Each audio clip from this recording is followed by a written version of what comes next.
Eto na muli ang gabay, patnubay, palala at prediksyon ni Master Hans Kua ngayong araw ng Huwebes, October 19, 2023. Para sa mga pinanganak ng Year of the Rat, posibleng mabago ang mood ngayong araw. Ito ay dahil sa hindi inaasahang mangyayari ngayong araw. Kaya naman, for good vibes, magpa-schedule na ng tarot baraha reading kay Master Hans Kua. Pink at 10 ang swerte kay Year of the Rat.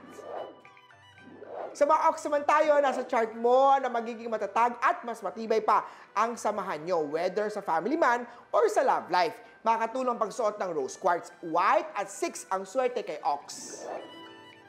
Iwas-iwas tayo sa negative energy sa paligid sa mga pinanganak ng Year of the Tiger. Hindi makakamit ang kaligayahan kung hindi marunong magpatawad sa nagkasala sa iyo.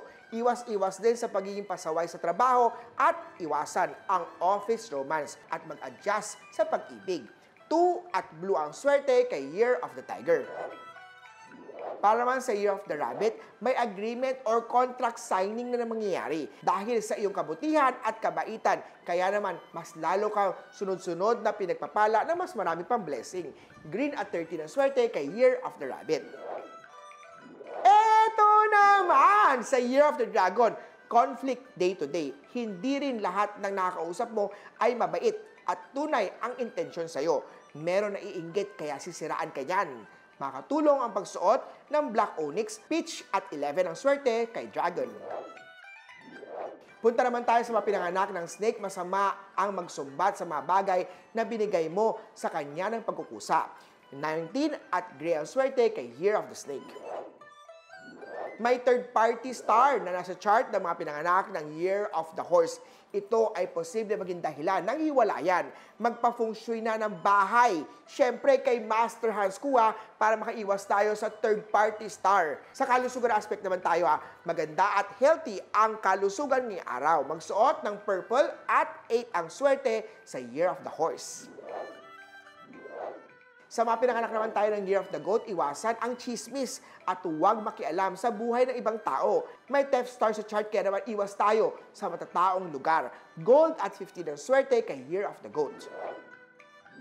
Sa mga pinanganak tayo ng Year of the Monkey, may good health star na nasa chart. Huwag naman i-disregard ang mga taong tumulong at gumabay sa iyo lalo na noon pa. Magkaroon naman ng isang misunderstanding pagdating sa love life. Maswerteng kulay, silver, maswerteng number ay 6. Eto naman sa Year of the Rooster. Naku, may problema sa family ninyo. Kaya pag-usapan na ang problema para hindi ito lumala. Yellow at 13 ang swerte kay Year of the Rooster. Dako naman tayo sa Dog Ikaw pinakamaswerte ngayong araw.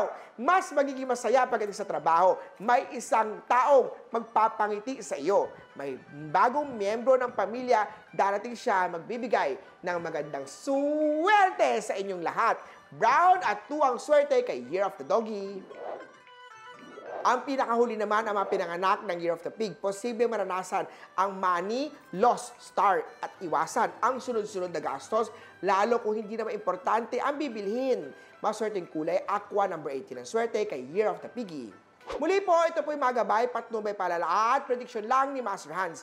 Nasa inyong mga kamay, nasa lalay ang inyong tagumpay. Kaya naman, always be positive at i-claim ang mga swerte, mga ka-RSP!